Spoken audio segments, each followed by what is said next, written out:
उद्धरतुं भवसागरी निपतितान् जीवान् सदा दुःखितान् दद्रियो प्रतिमां कृपा परवश चैतन्यमूर्ति परां कैवल्याध्वनिनागदेव प्रवर पान्तकृतो येन स देवो चक्रधरो शरण्यचरणं नान्तो निशं पातु मां नान्तो निशं पातु मां। श्री गोपाल कृष्ण भगवान की जय, श्री दत्तात्रेय भगवान की जय, श्री चक्रपाणी भगवान की जय, श्री गोविंद प्रभु भगवान की जय, सर्वज्ञ श्री चक्रधर भगवान की जय।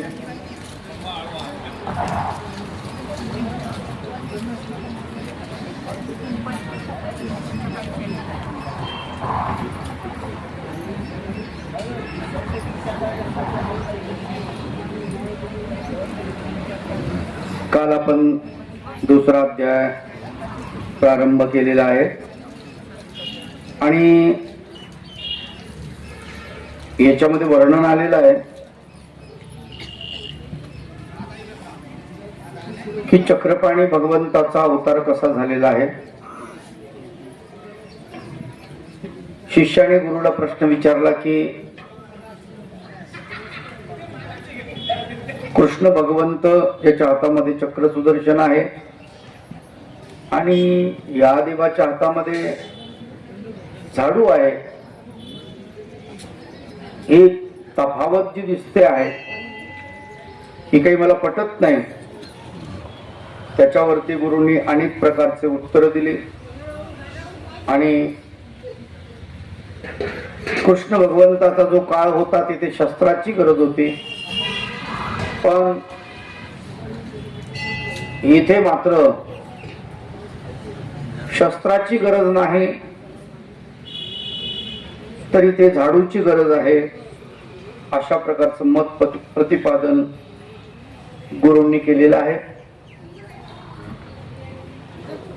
पुढे वर्णन येतं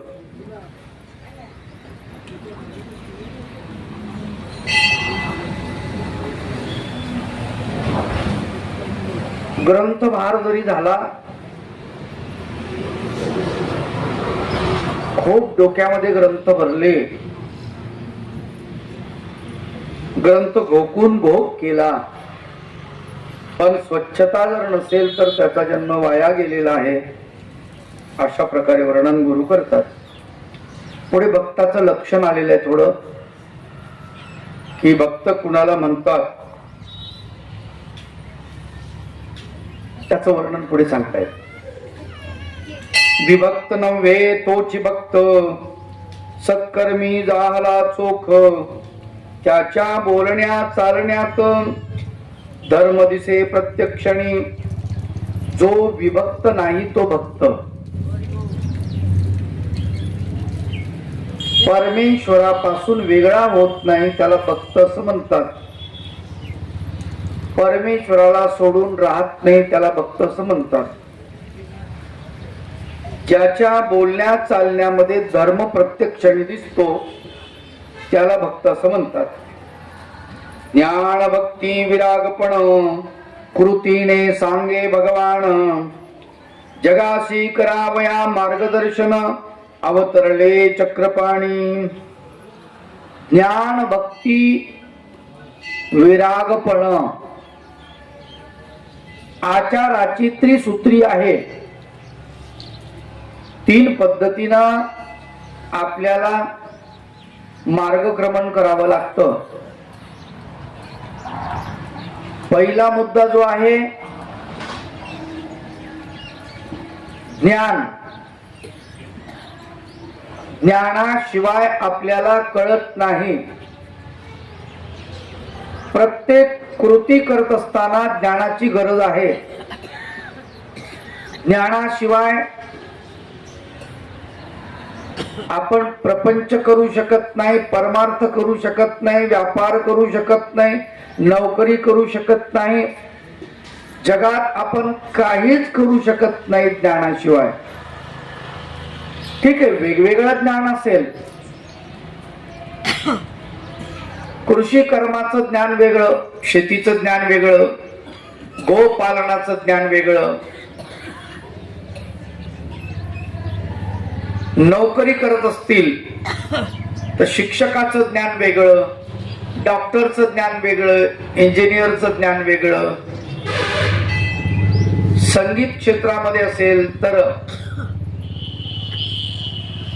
सुरांचं ज्ञान वेगळं, तालाचं ज्ञान वेगळं, लय त्याचं ज्ञान वेगळं, तिन्ही एकत्रित करून संगीत निर्माण होतं, त्याचं ज्ञान वेगळं.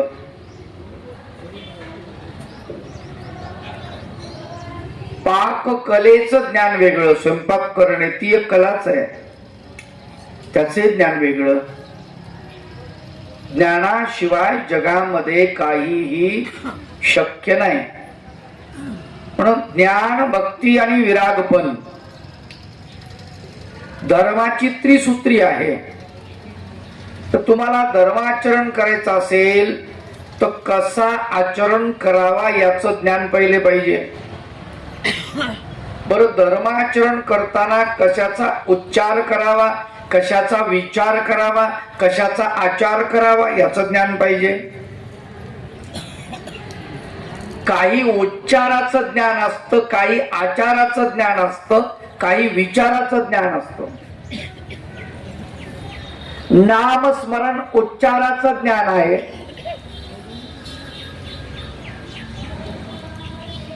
भिक्षा मागणे, गावून गावाला जाणे, एका घरची भिक्षा न घेणे, एका बाजून शिरून गावाच्या दुसऱ्या बाजून निघून जाणे, हे आचाराचं ज्ञान आहे. देवता आणि परमेश्वर भिन्न आहे, परमेश्वर जीवात्मा भिन्न आहे, जीवात्मा देवता भिन्न आहे, देवता प्रपंच भिन्न आहे, प्रपंच परमात्मा भिन्न आहे. याचं जे ज्ञान आहे विचाराचं ज्ञान आहे. आचाराचं ज्ञान वेगळं, विचाराचं ज्ञान वेगळं, उच्चाराचं ज्ञान वेगळं, सगळं वेगवेगळ्या प्रकारचं आहे. आणि ते ज्ञान जोपर्यंत आपल्याला होत नाही तोपर्यंत आपल्या जीवनाचं काही खरं नाही. म्हणून ज्ञान, भक्ती, वैराग्य, विरागपण ही त्रिसूत्री लक्षात ठेवा.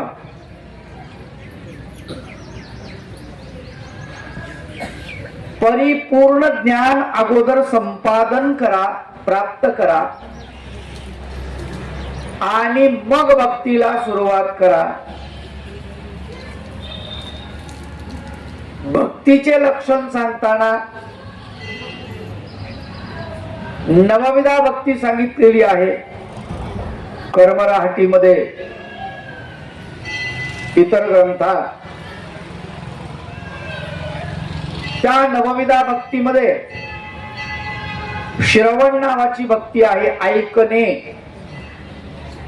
आपण ऐकतच नाही, मुळामध्ये ऐकणे ही एक भक्ती आहे. कीर्तन करणे, सांगणे भगवंताच्या लीळा ही एक भक्ती आहे, पण ऐकणे पहिली भक्ती आहे. प्रथम श्रवणम कीर्तनम.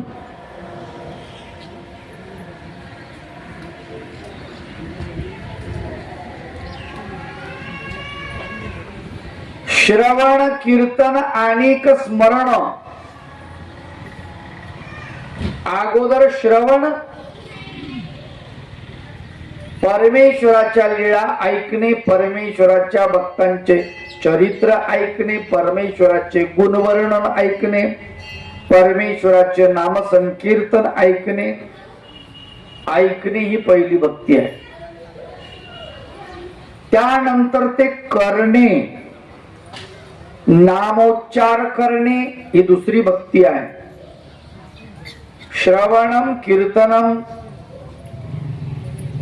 आणि स्मरण, आठवण, त्या परमेश्वराची आठवण कशी करावी.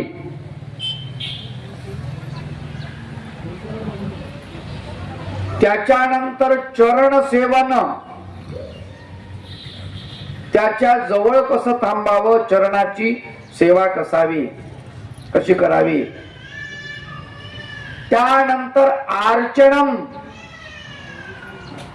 आता तुम्ही जो प्रकार पाहिला, गंध लावणे, फूल वाहणे, पूजा करणे, पाय धुणे, बसायला टाकणे, आरती ओवाळणे, धूप दाखवणे, हे जे सगळं आहे ना, हे पूजन मध्ये येते. अर्चन भक्ती मध्ये येते. अर्चन एकाच भक्ती मधला प्रकार आहे. आपण तेवढंच करतो, बाकी भक्ती आपल्याला माहित नाही. अर्चनानंतर वंदन ही भक्ती आहे.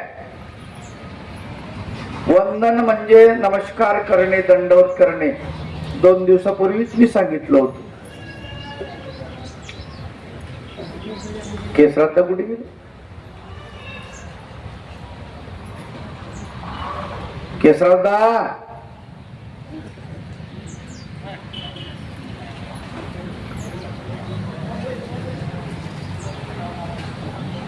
दोन दिवसापूर्वीच सांगितलं होतं मी की प्रत्येक वेळेस दंडवत केला जातो. साधक दंडवत करतो प्रत्येक वेळेस. गुरुला झोपीतून उठला दंडवत, देवपूजा केली दंडवत, नाश्ता करायच्या अगोदर दंडवत, जेवणाच्या अगोदर दंडवत, पाणी पिताना दंडवत, जेवण झालं हात धुवायले दंडवत, गावाला चालला दंडवत, गावाहून आला दंडवत, बाजारला चालला दंडवत, बाजारहून आला दंडवत. एवढंच काय, लघुशंकेला चालले तरी दंडवत, तिकडून आले तरी दंडवत. कशासाठी एवढं? तर ते भक्तीतला प्रकार आहे. नमस्कार करणे, वंदनम, म्हणून दंडवत आहे.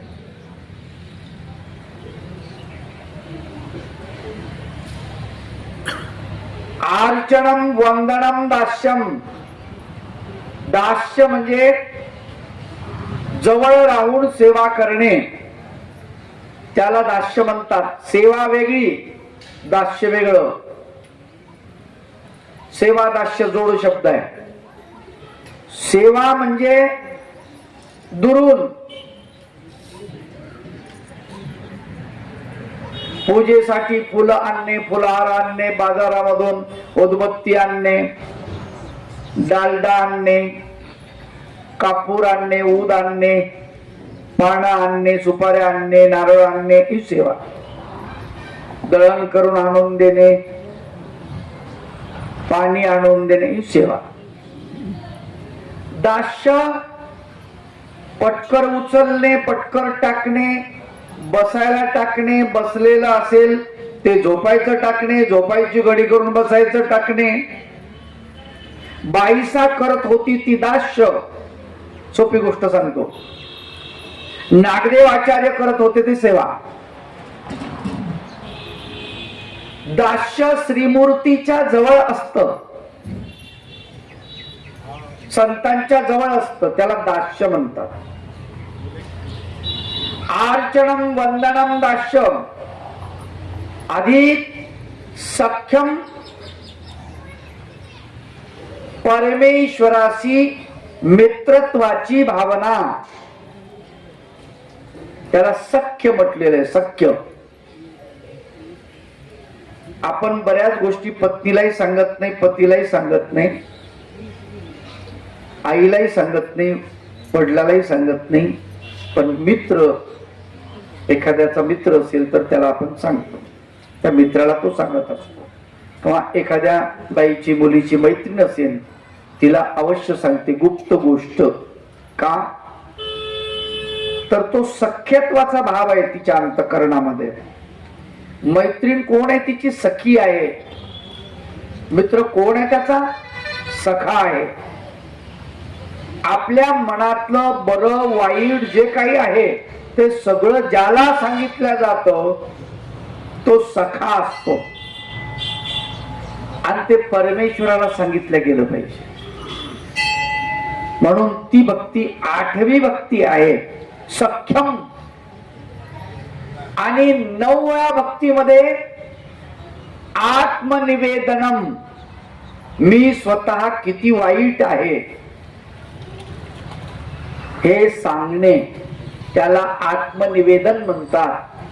प्रायश्चित नावाचा जो प्रकार आहे ना, तो आपल्या शेवटच्या भक्तीमधला आहे. आत्मनिवेदन. पापोहम पापकर्माहम पापात्मा पापसंभव त्राहि मां कृपया देव शरणागत वत्सल. हे प्रभू राया, मी पापी आहे रे. पापोहम म्हणजे अहम पापी, मी पापी आहे. पाप कर्म अहम, माझ्याकडून पाप कर्मच होत, पुण्य होत नाही भगवंता.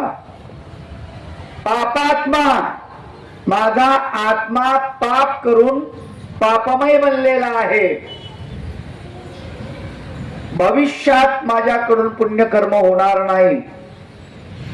पाप संभव, पापच होण्याचा संभव आहे. हे प्रभू, त्राहि मां, माझं रक्षण कर. कारण मी पापी आहे, माझा आत्मा पापमय बनलेला आहे. मागे माझ्याकडून पाप झालेला आहे, आताही माझ्याकडून पाप होते, भविष्यात माझ्याकडून पाप होण्याचा संभव आहे. म्हणून माझं रक्षण कर देवा. त्राहि मां, माझ्यावर कृपा कर. माझ्यावर काय कर? कृपा कर आणि माझं रक्षण कर. का रक्षण कर? शरणागत वत्सल, मी तुला शरण आलेलो आहे. मी तुला काय आलो आहे? शरण आलो आहे, आणि म्हणून तू माझं रक्षण कर. खर तर काही लोक म्हणतात हा श्लोक महाभारतामधला आहे, कोणी म्हणतं हा भागवतामधला आहे. कोणी ते मान्य करतं, कोणी मान्य करत नाही. अर्जुन श्रीकृष्ण भगवंताला म्हणतो, गीतेमध्ये सुद्धा आहे, हे प्रभुराया,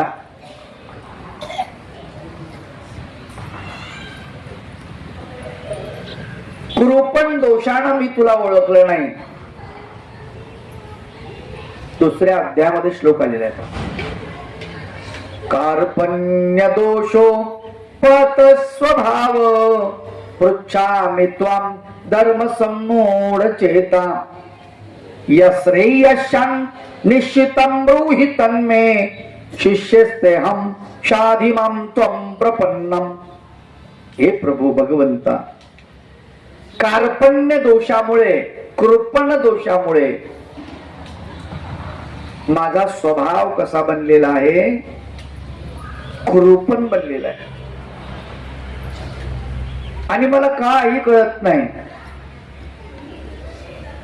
धर्म अधर्म मला समजत नाही.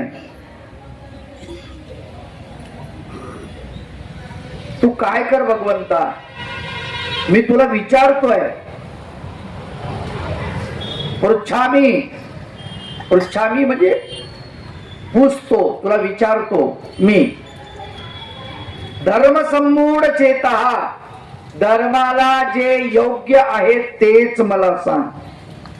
धर्माला अयोग्य असेल आणि मला बरं वाटत असेल तरी ते मला सांगू नको.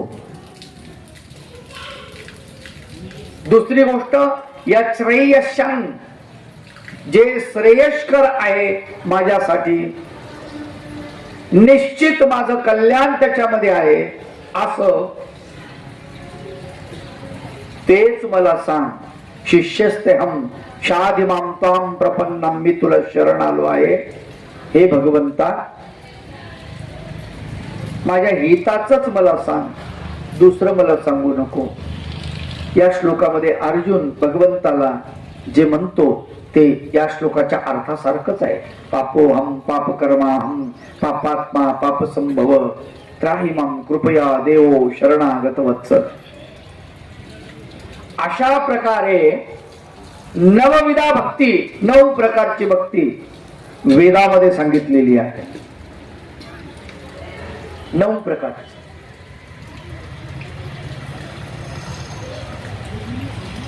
भगवंतानी भक्ताचे काही लक्षण सांगितले. चक्रधर भगवंतानी बाई भक्त आणि शेजागावी. भक्त भगवंताच्या जवळ असतो, शेजारच्या गावाला जात नाही. बाई भक्त आणि मागे भक्त हा देवाला कधीच मागत नाही, भिकारीने राहतो. भिकारीने राहतो. बाई भक्ताची थोरी देवाची जाणे. भक्ताची थोरवी जी आहे कोणालाच कळत नाही, देवालाच कळते. देवच जाणतो भक्त किती मोठा आहे. भक्त आपण या ते देवाना म्हणावे. त्याची लक्षणं सांगितलीत भक्ताची, त्याचं वर्तन सांगितलेलं आहे. स्वतःला देव म्हणत नाही तो. समजून घ्यायचं, जो स्वतःला देव म्हणतो तो देवाचा भक्त नाही, हे त्यातलं गणित आहे. तिथे 3 गोष्टी आलेल्या आहेत. ज्ञान भक्ती वैरागीपण वितरागीपण. ज्ञान भक्ती 2 गोष्टी सांगितल्या तुम्हाला. आता वितरागीपण या शब्दाचा अर्थ विरामलेपण, प्रपंचावरती उदास,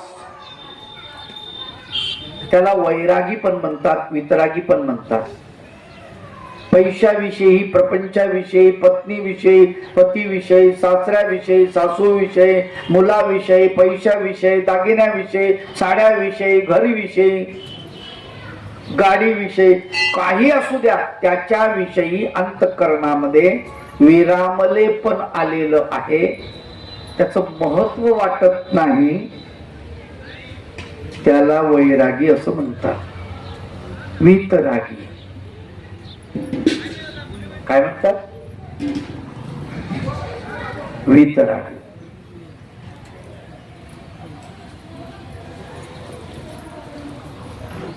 या 3 गोष्टी आहेत महत्वाच्या आहेत. धर्माचं त्रिसूत्री म्हणतात त्याला. येथे त्याचं वर्णन आलेलं आहे. ही धर्माची त्रिसूत्री आहे असं ते म्हणतात. ज्ञान भक्ती विरागपण कृतीने सांगे भगवान. जगासी कराया मार्गदर्शन अवतरले चक्रपाणी. श्री चक्रपाणी भगवंत जगाला मार्गदर्शन करण्यासाठी अवतरले. काय मार्गदर्शन करतात? ज्ञानाचं मार्गदर्शन करतात, भक्तीचं मार्गदर्शन करतात, वैराग्यपणाचं मार्गदर्शन करतात. असं मार्गदर्शन करण्याचं काम भगवंताने केलेलं आहे.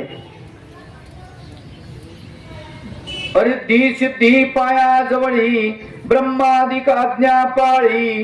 तो चक्रपाणी गल्लो बोळी झाडो घेऊनी झाडतो गमत आहे. रिद्धी सिद्धी त्याच्या पायाजवळ आहेत. चक्रपाणी भगवंताच्या काय काय पायाजवळ आहे? रिद्धी आणि सिद्धी. आता रिद्धी शब्दाचा अर्थ प्रचंड पैसा, धन संपत्ती, सुख सुविधा. सिद्धी याचा अर्थ तुमच्या जवळ जे नाही ते त्या सिद्धीने प्राप्त करून घेता येतं असं सगळं. सिद्धी असली म्हणजे सगळंच प्राप्त होतं, परमेश्वर सोडून. लक्षात आलं? परमेश्वर सोडून सगळंच प्राप्त होतं, त्याला सिद्धी असं म्हणतात. तर त्या पायाजवळ लोळण घेत आहेत चक्रपाणी भगवंताच्या.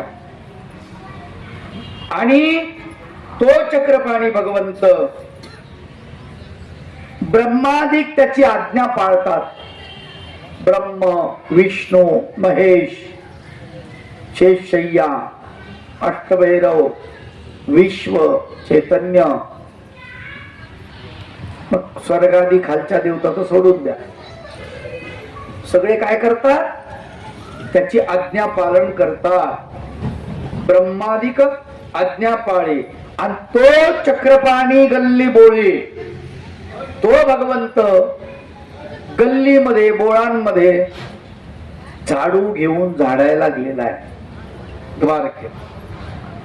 अनंत ब्रह्मांड नायक, जाला पतितांचा उद्धारक, मार्ग दाखविला सुरेख, सेवेचा उत्तम. अनंत ब्रह्मांडाचा हा नायक, अनंत ब्रह्मांड नायक. ब्रह्मांड शब्दाचा अर्थ काय माहितीये का? ज्याला गणित येतं त्यानं लक्ष द्या. 4 कोसाचा एक योजन, 4 कोसाचा एक योजन, 3 किलोमीटरचा एक कोस, 3 किलोमीटरचा एक कोस, 4 कोसाचा एक योजन, 500 योजन एवढी मर्यादा आहे. 2000 कोस, 6000 किलोमीटर, त्याला कर्मभूमी असं म्हणतात. काय म्हणतात? कर्मभूमी. 6000 किलोमीटर, 2000 कोस किंवा 500 योजन, याला काय म्हणतात? ते बाबांना खुर्ची बसायला द्या. दंडोत बाबा.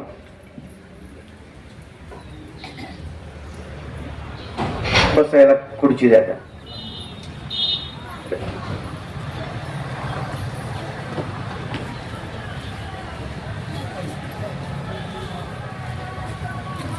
आता 4000 कोस योजन म्हणजे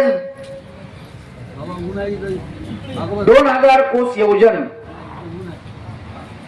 सावलीत टाका.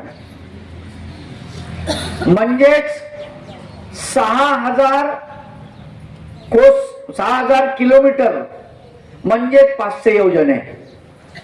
याला कर्मभूमीची मर्यादा असं म्हणतात. याच्या 10 पट अष्टदेव योनीची मर्यादा. 500च्या 10 पट किती होता? 5000.